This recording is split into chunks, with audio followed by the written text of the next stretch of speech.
welcome to the Beats to Rap On podcast. We've got someone super special today, Lance Romance, hip-hop artist with documented early 19s release, Fortune and Fame, at Ichiban 1991. Recent indie output includes civic advocacy cuts, such as like Gets Vaccinated in 2021, cross-game projects accumulating in 2024 and 25, releases like King of English, Salsa Rap, performance, tour tape, set styles, and he is here.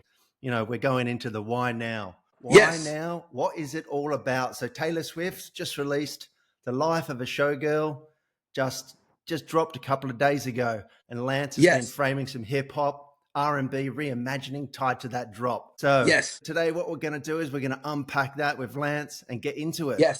So let's get into it. So Lance, from New Jack Swing origins to salsa rap experiments, and now hooking into R&B, leaning, reimagining tied to Taylor Swift's new album. It'd be great, you know, for first-time listeners to get an understanding of, you know, which track or which single track says, this is Lance Romance, baby. This is me and why. What single track on the new album, The Life of a Showgirl R&B, mixes, or just out of my 50 albums in general? Just out of your 50 albums, that whole legacy in general, what is the one track that screams, this is Lance Romance? Well, if you really want to know, I did a track. This is going into 2000 when it was the Latin explosion. It was like Ricky Martin, Enrique Iglesias, Shakira, Mark Anthony fighting in J-Lo. So in 2000, I'm actually in the recording studio at Sony Studios in Manhattan, and I'm recording what I consider to be Latin hip hop. Keep this in mind. This is 99 going into 2000. There was no reggaeton. No, there was no Bad Bunny. There was no Daddy Yankee. This didn't exist. When I was making my album in Sony Studios, there was a producer named Swiss Beats. Swiss Beats was at the time producing all the tracks for like DMX, The Locks, and the Rough Riders. He was part of, you know, that organization. And so he used to leave. Well, they used to start at like midnight and then they'll finish at noon. And I would come in at noon and just do the day shift. But anyway, back to your question, I recorded this song. And when I was recording the song at the time, God bless the dead, Big Pun just had passed. I got Fat Joe to come to the studio. I'm not sure if a lot of people know who Fat Joe is, but Fat Joe is one of the, you know, the foundations of Bronx hip hop, you know, from digging in the crates and other things. Joe was a great guy, a lot of stories with Joe, but he was going to actually do a verse on this song that I'm getting ready to tell you. His best friend, Big Pun, just had passed. It was around Valentine's Day of 2000. So that's 25 years ago. But I made this track called Ay Mamita. If you Google it, it's under when I was doing Latin, I'm Puerto Rican, Black Italian. So I went by the name Carsello. So if you want to know what track really epitomizes or brings all of my Latin, Italian, urban, soul, blackness, whatever you want to call it, it's this track called Ay Mamita. There's an old video on YouTube. If you can probably put Carsello Ay Mamita 2000, because that's 25 years ago. So to your question, if anyone wanted to see early Lance Romance, it's Ay Mamita. And that's AYMAITA, Ay Mamita. Whatever way you want to spell it, it'll pop up. It's now spell check in Google. I love that, Lance. And to the listeners, smash down the comments below. We're going to put links to all of Lance's socials and all the things he's referencing in this. That's amazing, Lance. If we can just take back, I think you mentioned just a bit there. So you debuted on Rap Ichiban with the 1991 album Fortune and Fame, a New Jack inflected snapshot of that moment. You know, take us back, paint to 1990, 1991 in the Bronx, where you were, you know, grinding, you know, coming up with the raw tunes. You know, how did that record all come together? Okay, so in order for me to go to 91, we have to go back to 87 and 86. Technically, let's go back to 85. So I was in this movie called Krush Groove, starring Run-DMC, LL Cool J, the Beastie Boys, the Fat Boys. There's a movie called Krush Groove.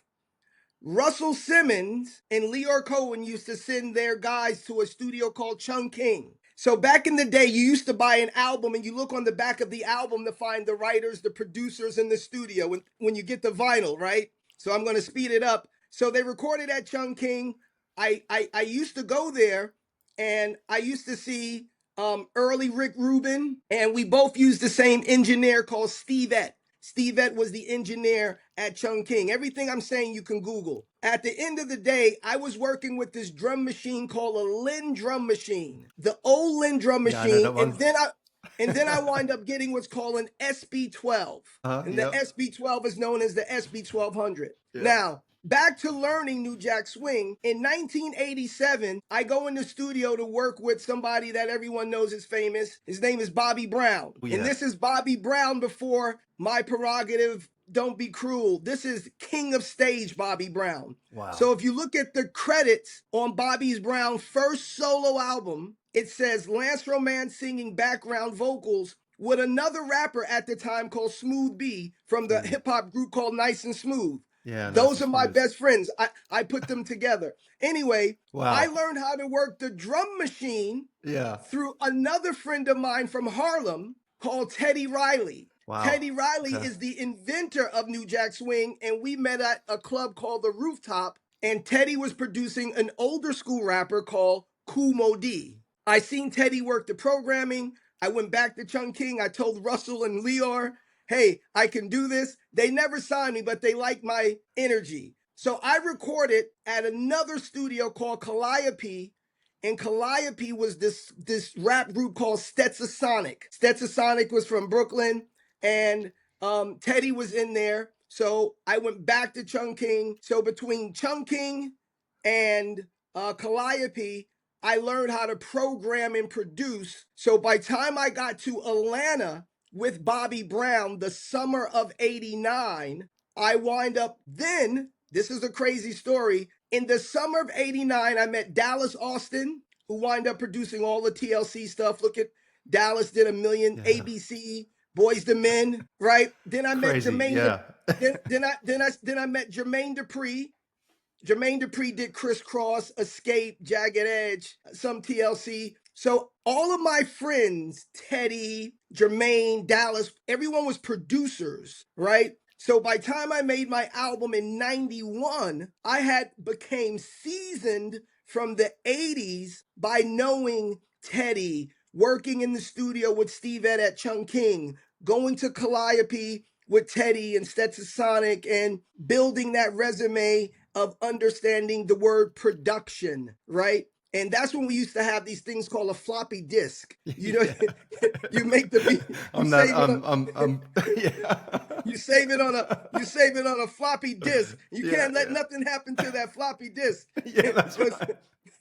That floppy disk, that was everything we had. It goes in everything. It goes in a big computer, the drum machine, a little floppy. That floppy disk was everything, right? You could buy a box of them for like $20 or something like that.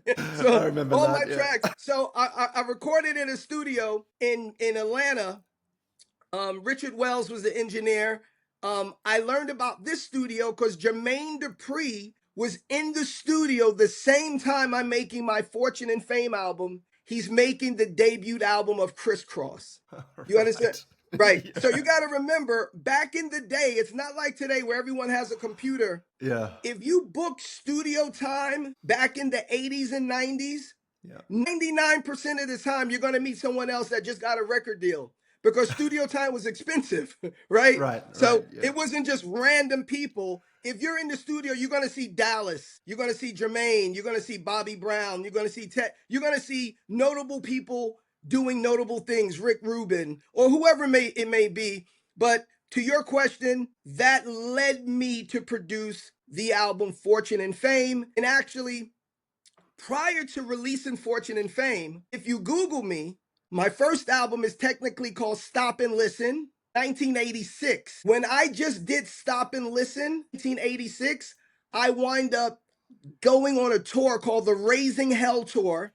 And the Raising Hell Tour was Run-DMC, LL Cool J, Beastie Boys, and I danced for a hip-hop group called Whodini. That's insane. So I was part of Whodini. That is right? crazy, So, yeah. Yeah, so I'm just crazy, letting your listeners know, and I'm not saying it in a cocky way, but I'm part of the beginning of commercialized hip hop. That is right? amazing, yeah. Like the beginning, like so we're new on tour, and Run-DMC is just releasing My Adidas. Now, they already had the King of Rock, Rockbox, and all that. But I'm talking when they did Aerosmith, Walk This Way, Peter Piper, My Adidas. Whodini had One Love. Whodini was already bigs with Friends, Freaks Come Out at Night, Big Mouth. And Beastie Boys, their debut album, License to Ill, and LL Cool J's album, Radio. We're all brand new. We're like, all of us are like 18, 19, and 20 on the road. That's crazy. So I got very lucky. So then in 88, I recorded another album called 1988 Hip Hop. So you Google it. So my first album, Stop and Listen, 86. The next album is 1988 Hip Hop. I learned how to do a lot of drum programming from Sed G and Kool Keith from a group called Ultramagnetic MCs. Wow, that is going. Right? Yeah, that is. Yeah. But then I learned how to edit because my friend from the Bronx was a rapper who actually was the first rapper that Rick Rubin produced called Tila Rock. Wow. Tila Rock was actually before LL Cool J on a label called Party Time. Yeah. And Party Time technically was Def Jam's first record, but they didn't call it Def Jam. They called it Party Time. So technically, Tila Rock was the first artist, but LL was the first one on Def Jam. But he wasn't the first artist that was produced by Russell and Rick Rubin, right? And Jazzy J from African Bambaataa and the Soul Sonic Force, right? Yeah. 86, I learned all that. 88, by the time I did an 88, I'm already a little more seasoned. In 90, I didn't have a record deal. I got offers from all the record labels like Profile, Select Records. Wow. I got offers from, let's say, Profile, Select. There was after Select, there was a lot of these indie labels. I'm trying to think of the other main, like Zakiya, 4th and Broadway, which was actually where Eric B. and Rakim started. Wow. Anyway, so all the labels offered, I didn't wind up taking it. I'm going to spin this really quick. So I grew up in Dallas, and I used to go back and forth from Dallas to the Bronx. While I'm in Dallas, another friend of mine, he was a DJ called Dr. Rock, K104 in Dallas, Texas. He had put this little group together called the Feli Fresh Crew. The Feli Fresh Crew featured this unknown rapper at the time called the DOC. The Doc. The DOC wind up writing all of the NWA stuff. All right. DOC. Wow. Yeah. DOC introduced me to a rapper that wasn't a rapper at the time. He was just funding them, called Eazy-E, Eric Wright. Yeah. Wow. Eric introduced me. He told me to come to LA to go to their label. At the time on the label was an unknown rapper. He was kind of known. He was getting known, named Ice-T. Yeah. Ice-T was on the label, and Michael Jackson's sister, crazy enough, LaToya Jackson. We were all on this little label. LaToya Jackson. Wow. Listen, Google it. We were all on this label called Macola Records. Macola Records. Macola Records. Check that out. Check that out, listeners. So that was NWA's first deal. Eazy-E. So crazy enough, if I have to say it, Eazy-E actually got me my first deal. That's so cool. Right? He told me, hey, because he heard all my New Jack Swing stuff. My album Born to Entertain featured some of the stuff that I was working with Bobby in Atlanta. When I came back in 90, back to Atlanta in 91, there was only like 3 rappers in Atlanta at that time. Now Atlanta has maybe 3,000. You understand what I mean? It was only like 3 rappers. Yeah. And I might be the first, I know this is going to sound crazy. You can Google it. I might be the first solo rapper in Atlanta with a record deal as an album. They had this other guy named Shy D and Kilo, Google Shadi and Kegel. They only had singles that used to play in strip clubs called Magic City, right? And long time ago, there was a rapper that got famous. His name is Ludacris. He was a DJ, right? So Ludacris was a DJ. So again, it's not name dropping. It's just that everyone was doing something at that time. At the time, yeah. At that time. So if you did something or your cousin did something, they were just connected. I knew MC Search. MC Search wind up managing Nas, getting Nas a deal. Crazy. MC Search is partnered with Prime Minister Pete Nice. Pete Nice and I still, you can go to my Instagram, we still kind of like chat online all the time. But again, it was those moments. So again, to your question, so now I'm back to your question. All of that experience from Stop and Listen album, 1988 hip hop album, the third album is Born to Entertain. By the time I did the Ichiban album in 91, I was already 4 albums in. Yeah. I could have retired already. So to your question, I went through it, but it was relatively fast because each year I was making another album. So it was not like back in the day, you know, an artist like Madonna or whoever was big, they could take 3 or 4 years off, right? I was just dropping them. So anyway, that's your question. That's how I got to 91. And that was the last album that I released as Lance Romance until I signed a 1993 music publishing deal with EMI. EMI Publishing. And at the time when I signed to EMI, EMI had the writers. It was me, Dallas Austin, Jermaine Dupri, an unknown writer called Missy Elliott, Timberland, right? This is all people that everyone knows now, but everyone was just getting familiar with this demographics, and it was different. It's 91. There's no Biggie Smalls. Yeah. Tupac is just, I met Tupac. I used to be a dancer for Whodini. So you got to remember this. We were the first dancers on a commercial level. Before me and Cliff Love danced with Whodini, there was Dr. Ice and Kango from the group called UTFO. They were on Select Records. They used to be backup for Whodini. And even Jermaine Dupri did a little stint dancing for Whodini if you Google it. But to my point is, we all signed publishing deals. I signed my deal in 93, and I never made another Lance Romance record until I made the 2000 record, which is the I Mamita. So by the time I put this Latin hip hop I Mamita thing in 2000, I'm already, 15 years in the industry. In the industry, yeah. From 85 to 2000, I'm like an old man at 30. You know, look, I'm 59 now. You got to imagine, I'm 59. I got into it straight out of high school at 17. That's awesome. You know, I worked at this place called Windows on the World. It's the World Trade Center. They used to have this restaurant, the Twin Towers. God bless the dead, before the towers came down. Yep. I used to open the door for people to go up and down the elevators to go to the restaurant. I only lasted at the job maybe 3 months. Me and another guy named Romeo, his name is Joe. He was from a group called the Boogie Boys. They had a record called Fly Girl. Fly Girl, a Fly Girl. Oh, yeah. So he went and got a record deal. He came back and go, oh, we got a deal with Capitol Records. I'm like, I'm not going to be up and down the elevator. I got to get a deal too, you know? Yeah. So I wind up meeting Leland Robinson, Joey Robinson, Sugar Hill Records. I wind up getting a deal with Sugar Hill Records. So that's when I met Melly Mel, Scorpio, Grandmaster Flash, you know, so it's 84, 85. It's still new. Yeah. You know what I mean? Yeah. But anyway, there you go. So to your question, I was seasoned. It just didn't happen in 1991. I make an album. I had already met everyone I can possibly meet in the music industry by the time I made that album. There you have it. Yeah. Oh man, I love that. So take us from like 1993 all the way then to like the 2020s. What'd you do through then? So from 93, and this gets even crazier.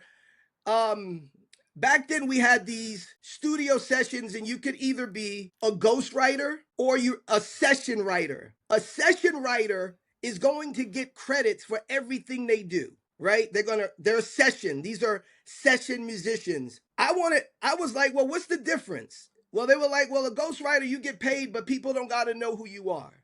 That's good enough for me. I felt by the time I did this in 93, I felt I already experienced enough. I'm good, right? By the time 93 came, I had what, four or five albums. I'm good. Yeah. You know, I don't care if anybody knows me at this point. That's why I named my album Fortune and Fame, because I was more into the fortune and not the fame. Oh, right. So it's coming back to that.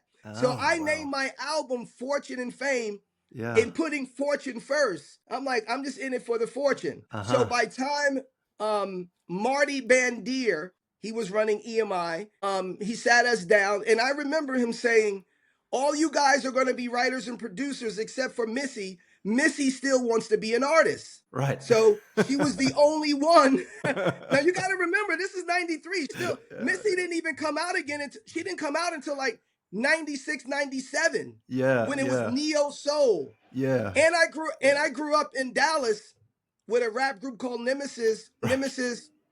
Nemesis was basically they're the brothers of an unknown singer at the time that used to rap. She used to go by the name MC Apples. Right. And she changed the name because she started singing, and she became, our little sister became Erykah Badu. Oh, wow. Right. That was, no, I'm going to take you an even crazier spin. What? So Erykah became Erykah Badu, but how I got to Ichiban Records is because two of us went to Ichiban from Dallas. And that guy, because we was in the studio making the record with a guy named Earthquake, and I knew him early on, and his name is Robbie Van Winkle, Vanilla Ice. Yeah, right.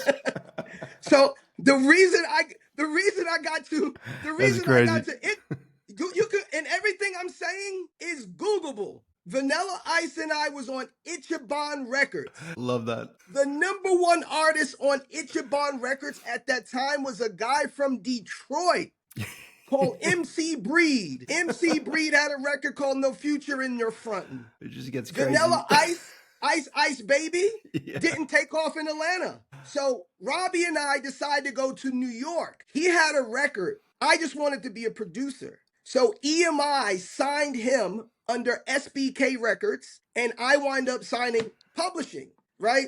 So the point is, I didn't want to be an artist because I wasn't chasing fame. Got it. I was chasing fortune. Fortune, right. So the point is, I got to EMI because of Robbie, Vanilla Ice. Yeah, so wow. we was at Ichiban, and we left Ichiban and went to EMI, and then I wind up saying, I'm not going to be Lance Romance. I'm a writer, you know? And I already knew how to program the drums. I was in marching band in Texas. I'm a percussionist. I'm Puerto Rican. I can play the congas and the bongos. And I was comfortable. That's awesome. I was comfortable in the studio, low key. So back to your question. So when we signed this deal in 93, they throw us in the studio with a bunch of acts that are signed. Okay. But they're not out. And you're going to love this unsigned work. Yeah. We go to the studio. They're like, you're going to work with these 5 guys. Okay. What's their names? Well, they're called the Backstreet Boys. Nobody knows them. Right? No problem. We work with them. But then they're going to go to Germany and work with some other producers. Right? So we finish with them. Who's the other guys? Oh, another group with 5 guys. What they're called? I don't know. They call NSYNC. Okay, no problem, right? You're going to work with this girl. You're going to work with this girl. You're going to work with this girl. I think she's from Tennessee or she's from Kentucky. I don't know. What's her name? Britney Spears. All right. Do you understand? Then you're going to work with Jessica Simpson. Then do you understand what I mean? Then Jessica, you would work as, when you are a publishing company, people don't understand this. The record labels go to the publishing companies to get the records, to have hit records for their artists that they signed. Right. Do you understand? So people don't understand. Lance, how did you meet all these people, Tony Braxton, Tia? Because I'm in the business side. Yeah. So it doesn't matter. 1,000 artists, I'm going to meet them first. Yep. because the labels are going to send them to the studio to find the hit record. Do you understand? So I don't got to go to the club to schmooze. I'm just going to sit in the studio. They're going to walk in. if you get signed, you're gonna come through me anyway. One of you. Do you understand? So that's just the reality, and that's the beauty of focusing on fortune instead of fame. Because if I would have stuck with fame, no disrespect, Vanilla Ice is my boy. There was an end of the line back then when you ran out of your 15 minutes of fame, right? I saw that. I learned firsthand through my boy Bobby Brown, who married Whitney Houston, right? Yeah. I was like, I don't know if I want this fame thing. It looked like it don't last so long. Yeah. And I stayed with the fortune, which is why I'm 59 and I can now become Lance Romance all over because I never got tangled up into the BS. So to your question, wisdom. That is totally wisdom. Fortune, wisdom. And not everybody has these stories. I'm not saying my life was peaches and cream. You know, you have your don't pay your taxes, do some Fed time, and you know, you get it financially. All the artists learn about money the hard way. You know, so it's not like you have this book of follow the instructions to success, right? You got to remember now, many people can Google and see our mistakes. When we were becoming who we're becoming, the only people that we could look past to see what they did was maybe Motown. Elvis. You understand what I mean? Yeah. We didn't really. That was bad. We didn't really, you know, anything that I learned about Elvis is from the Colonel, and the Colonel robbed Elvis and took all his money and never let him play overseas. Pretty much. And Barry Gordy sold Motown. So we didn't really, the way artists learn today, they got it easy. We were walking around with a 5 and 10 pound 2-inch tape that we had to put on a machine, thread the machine. I learned how to thread the machine. I remember those days, by the way. Yeah, I know you do. I saw the records behind you, right? That's right. Those Ampex reels, those 456 reels, they were heavy, right? They were heavy. I learned how to thread and edit through another producer called Curtis. Curtis is known in the industry as Mantronics. Right. I learned how to do this at a label called Sleeping Bag Records. Wow, that's crazy. And Sleeping Bag Records, it was me, Just Ice, Nice and Smooth, EPMD, some singers called Joy Sims, Nocera, Todd Terry, like club stuff. Yeah, that is crazy. So that was prior to 91. So again, when people always say to me, why would EMI sign you and Pharrell and Timberland and Missy and even Diddy, all these guys had hits. I said, they got hits because they learned from me. I was before them, right? So people forget because they're forgetting by time a Jay-Z or some of these people come in, I may be already 20 years in the game. Yeah. You understand? Like 85 to 2000, that's 15, right? Yeah. Jay-Z came in the game in 96. So even I was already maybe 15 years in the game by the time Jay-Z came in. Yeah. Wow. That's crazy. You understand? And if you came in at 2000, I'm 20, almost 20 years in. But the point that I'm making is that gap that you said, what did I do from 93 all the way up until now was just make music. Love then that. Then the internet came. Yeah. And then I realized, well, I'm not a signed artist. So does that mean I can technically make an album and upload it when I want? And that's how I was able to get the most rap albums in the game. I got over 50 albums because I had no boss. That's crazy. So imagine I got all the experience. You got to imagine all the people I met. Mantronics, Teddy Riley, Dallas Austin, Jermaine Dupri, the Sugar Hill time. You know what I mean? Rick Rubin, That's Russell crazy. Simmons. Yeah. You understand? The list goes on and on and on. I'm Yeah. absorbing all of this like a sponge. Yeah. I'm not talking. I'm not drinking. I'm not smoking. I'm not doing drugs. I didn't make any babies. I'm absorbing the sponge, and I'm like, yeah, Wow. I'm gonna learn. I'm gonna learn from Curtis. I'm gonna learn from Jermaine. I'm gonna learn from Dallas. I'm gonna learn from Teddy. I'm gonna learn from Vanilla Ice. I'm gonna learn from Bobby Brown. I'm gonna learn from Rick Rubin. And it just so by time I realized, I was like, I can't die with all of this. I might as well start releasing some shit. Yeah. I might as well. You understand? Yeah, totally. And people don't know this. During that time, in 2012, when he wind up buying EMI, and Google it. Wow. Yeah. At some point in the career, I don't know, 15, 16, 17, I didn't finish with Sony until 2016. So almost 25 years. But I met a young Taylor who was also signed to Sony as a writer. A lot of people don't realize Taylor got a deal as a writer first. Yeah. Wow. I don't think People a lot of people don't know that. Yeah. Her pen game is wicked. Wow. Taylor Swift pen game is serious. Yeah. She's still so ahead of her time. And based on being a writer and a workaholic, I was always attracted to those that like to put it in. And she was resilient, knocking on the doors at 12, 13, 14, telling people, sign me, I'm Taylor. You know, this young blonde girl from Pennsylvania with a mom and dad. So people don't know. They're looking at, oh, you don't know Taylor now. No, I knew Taylor when she was just running around knocking door to door trying to get in the game. I know that Taylor. Wow. You know what I mean? How about that? That's crazy.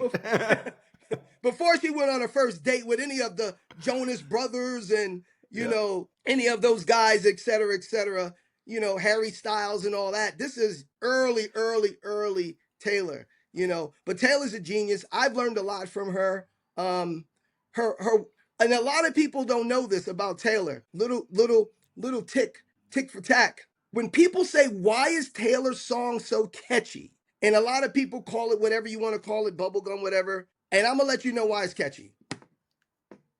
Taylor songs are catchy because people don't know this one little trick that we learned at EMI and Sony. Taylor knows how to write like R&B and a rapper. She flips it and makes it pop.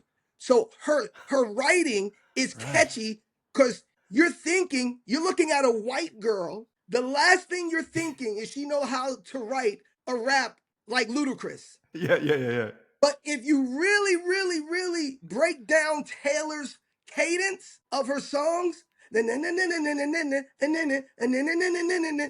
she just says, I'm not rapping it, I'm going to sing it. She found the formula.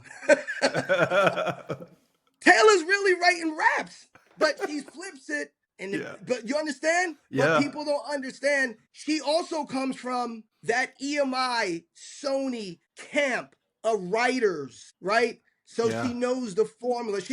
And I'm not taking anything away from like Miranda or whoever else that may play Dixie Chicks, but Taylor's special. She knows, and when she went from country to pop, it wasn't a mistake. She was just growing and she couldn't stay in that same lane. Right. So by time I did this record, I knew what could work, making an R&B version of Taylor's record, because to me, Taylor is just white chocolate.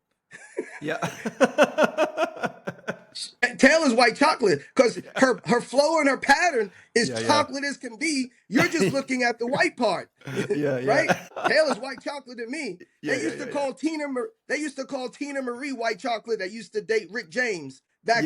But to me, Taylor is white chocolate because she writes with soul, but you're disillusionized, if that's a word, because you see the clean cut, proper, slim white girl with blonde. You know what I mean? You're not thinking. You're not looking at Taylor and thinking Mary J. Blige. Yeah. Do you understand? But Totally. Taylor could write a Mary J. Blige record, no problem. You know what I mean? No problem. Not to take anything away from the writers. You know, like I said, I know the writers. that worked with Albie Shore, Wow. Christopher Williams, Belle Biv DeVoe, all those Heavy D and the Boys, you know, all the uptown things that Andre Harrell, God bless the dead. But to your point, I had so much build up inside of me. I was ready to explode if I didn't release these 50 albums in different categories. That's crazy. That's so good. so in I love that, man. listen, I'm a workaholic too. Like I know you feel are. it. I heard about your working game. You don't like to sleep much. Yes. That's right. So yeah, you don't like to sleep much. So in 2015, Sony sent me an email, and I always keep the email, as they call it, receipts. I keep the email. What they did is they wanted me to buy back my publishing catalog, their half. I had a 50-50 with Sony. When Sony realized that Lance is going to just make music and he could legally release it, then they realized we either have to offer him more money or let him buy the catalog, as they say, buying my masters back, right? Okay. I didn't want to give them the 20 million and they didn't want to give me the 20. So I stayed in the agreement for like one more year. Yeah. But I got to keep all of my masters. Nice. And I walked away with everything, you know? So Nice. I got to keep everything. So I didn't have to go through it, but it's going to be worth more eventually, because everyone got to pay bills. So eventually I might not sell it all, but I'll sell a portion of it. You know, if I get behind in some more bills. It's the reality we're in. That's reality. Yeah. It's reality, Totally. right? Yeah. Yes. Okay, I'm ready. More questions. Sorry that was long, but I was telling Melissa, I don't think anyone knows, and I'm glad that we're doing this interview, because a lot of people don't know that I started 84, 85, and then I'm traveling on tour with Raising Hell with Russell and Run-DMC. Like, and then I go to Atlanta with Bobby, then there's Jermaine and Dallas doing their thing, and I'm looking and I'm learning and watching. Oh, and I didn't even say this part. While Bobby is making his music, I'm learning from one of the greatest writers, L.A. and Babyface. Wow. So imagine I'm watching. That is so crazy. Imagine I'm learning from, you got to imagine this. The best. In a short time, I'm learning from L.A. and Babyface, Teddy Riley, Dallas Austin, Jermaine Dupri. Yeah. You understand? Mantronics. I'm watching it early. That is like the heavyweights. The only team, right? The only team that I didn't work with, and maybe because they were far away, and this is the only team that I didn't work with, was Terry Lewis and Jimmy Jam. Other than that, I think I worked with everybody else. Wow. There you have it. That is insane. Yeah. That is so crazy. Where are you based out of? Where are you based out of? I'm based out of Sydney at the moment. Oh, okay. Sydney, Australia at the moment. Yeah. So back in the day, it's the last thing. I only have one Australia story. I had to go promote my album in 91. And I had to go to Australia with some independent label back in 91. It was Ichiban, but there was some promoter. This is before internet, of course. I wound up going over there because there was an artist he was big, and he's like, I'm going to go do some shows. People like me over there. So I go over there with him. I'm warming up, doing some shows, nothing major, but he had a different following, and that was David Hasselhoff. Knight Rider. Because nobody else wanted, you got to imagine, rappers were cool. They're like, I'm going to go to Australia. I'm like, I'll go with him. I don't care because it's my first, you know what I mean? Like, I didn't care. But when I tell people that I went, they were like, you went with Knight Rider. I'm like, yeah, Knight Rider he sings. They was like, Knight Rider doesn't sing. So I got in a lot of fights because people thought I was lying about Knight Rider singing. Yeah. I'm like, nah, Knight Rider sings, you know? It's David Hasselhoff. They were like, wait, you're going on tour in Australia with the guy from Baywatch? It just sounded spooky or kooky. But anyway, that's my only Australia, you know, story, is that people laughed at me when I went over there with David Hasselhoff. But because they just thought it wasn't real. I should have said the UK. I want to hear more stories now. I think this is a beautiful platform. I'm very honored that you had me on here. I'm I'm sorry very honored. sometimes no, I'm sorry I rattled, but I think it wasn't fair if I didn't tell you the truth of Yeah. how I got here is because I was a studio rat. Not Yeah. you know, in that sense. I just love being in the studio, and I just happened to sign a publishing deal Yeah. with EMI, and then Sony bought EMI. So Yeah. everybody that needed a hit record, if you Google, at one point, EMI and Sony had the most records on the chart as writers. It's been absolutely fucking awesome having Lance on this podcast and part of Beats to Rap On. It is just we are very blessed, Lance. Just to wrap it up, just pass to you. What you want to shout out to the fans? First of all, I want to shout out to the fans. Follow me on Instagram, Lance Romance Hip Hop Music. Lance Romance Hip Hop Music. Also, my website is Lance Romances with an S. Lance Romance and then with an S, Hip Hop. Lance Romance with an S, Hip Hop. Right now we're promoting the Lance Romance, the Life of a Showgirl R&B mixes. So we're going to be doing that kind of promotion that I'll talk to you later about. And we're going to be promoting Lance Romance Christmas on Ice Retro. I got a Christmas album. Got to have everything. There you have it. I love it so much. Again, thanks so much for coming on the podcast, Lance, and we'll catch you on the next one. Thank you. Yes, thank you so much. Cheers. Peace. See ya.